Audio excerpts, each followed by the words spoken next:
Hi, I'm Lisa. Welcome to Lisa Does.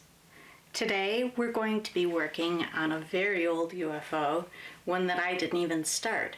This is a grandmother's fan, well, I can't say it's a quilt. It's a set of unfinished grandmother's fan blocks that I picked up at some sort of sale or something. The fabrics in all of these are all vintage, and I have a whole stack of them. But I haven't been sure what to do with them because there are some issues and they kind of present a few problems. So let's work through them today and see what we can come up with. As I've said, we have a couple of issues with these blocks. First of all, there's no template for either the outside or for the inside circle. The second problem that we have is that none of these are really the same size. For example, the blades are generally the same length, but none of the fans actually reach the same circumference. So I'm going to have to figure out what to do with that. And none of them actually go to the 90-degree point. So I should have a 1/4 inch here and a 1/4 inch here for seam allowance. So we're going to figure out what to do about that. And I think that what I will do is instead of trying to make a template for the outside, I will finish these so that I can just applicate them onto a blank piece of fabric. So now that we've decided what we're going to do, let's get to it. I think I'll start by laying these out onto fusible interfacing and stitching along this edge so that I can finish this edge off and applicate it to a backing. I have some fusible interfacing right here. So what I'm going to do is lay these out, rough cut around this edge, and then sew a seam a 1/4 inch in all the way around here. My fusible is with the bumpy side, the glue side, facing the right side.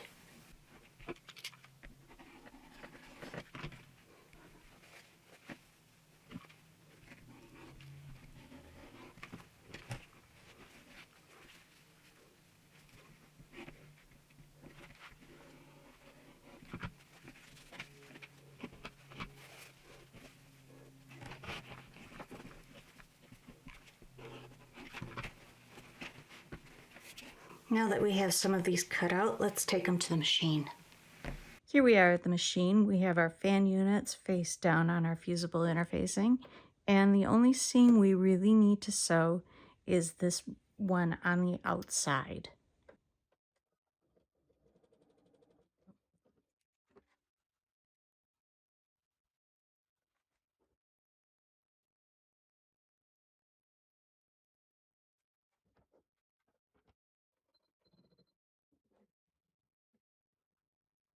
So after doing a few of these things, I have discovered a couple of points.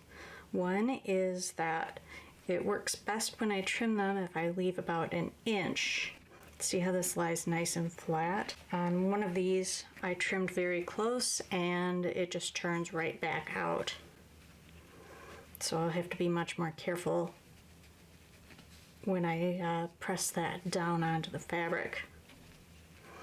Another thing is that I have a lot of waste the way that I cut them out before. So I am going to try to nest them a little bit more when I cut out the interfacing. Other than that, these seem to work pretty well.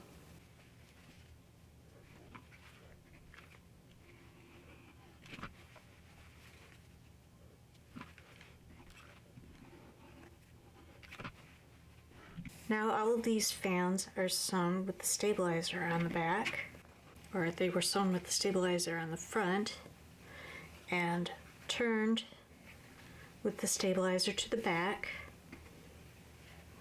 They're ready to put on the background pieces. I have an 8-inch background piece here, and I've marked a mark 7¼ inches from the corner, and I've also folded this in half so I could get a diagonal. So I'm able to line this up on the diagonal to get it centered, and then 7¼ inches from the center there. All I need to do is press this down and it'll be ready for me to sew.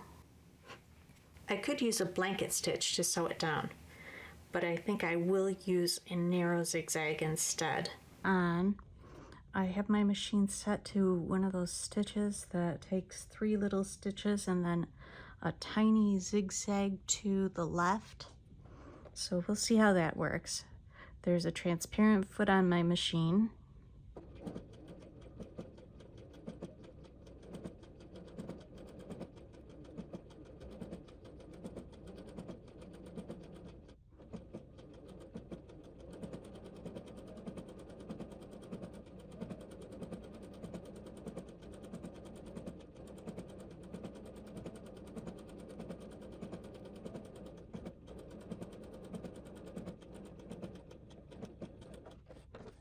Let's see what we have here.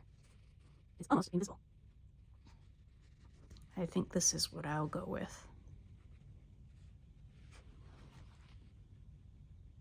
Now I have the last set of these fan pieces sewn to the blocks, and all I need to do is trim these off and I'll be ready to work on the center.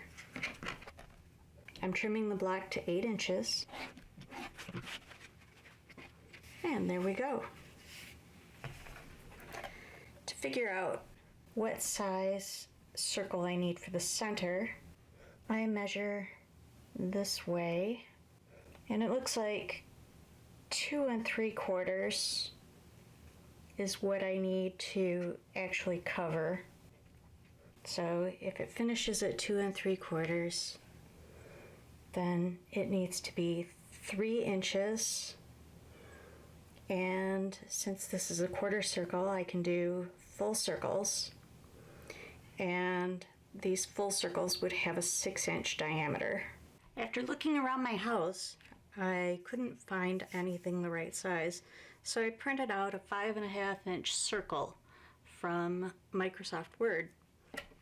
And I traced that onto 15 of these blue squares. I have 60 blocks, and each circle makes 4 pieces. So there we have 15.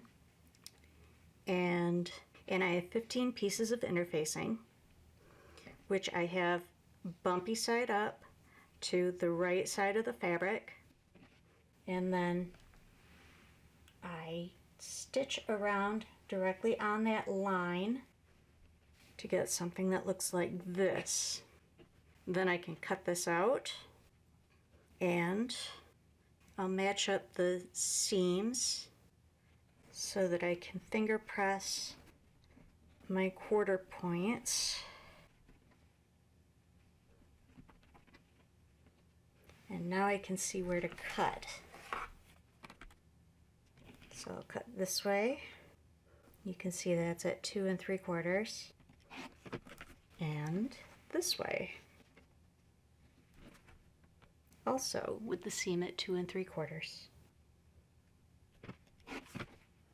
Now all I need to do is just turn these inside out, finger press them, and they're ready to go on my quilt block.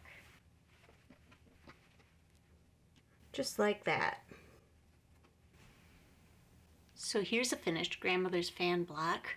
I stitched this using an invisible stitch and monopoly thread made by Superior Threads. Superior doesn't sponsor me or anything like that. I just really like their product. I will switch over to the design wheel to show you what this looks like. And here's the quilt all laid out on the design wall. I love all of the fabrics. Let's take a close-up look of a few of them.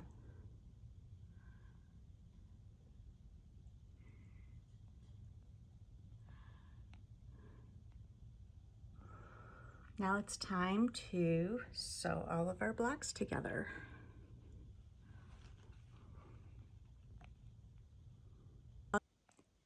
And here's the finished quilt top. I've assembled a quilt back too. So let me show you that. So here's the back. It's made out of vintage fabric and repro vintage panels and blocks. So we'll get that on the frame and see how it looks. Now the quilt's all loaded on the machine, ready to go. I've chosen this flowery pattern and some white thread to go with the background.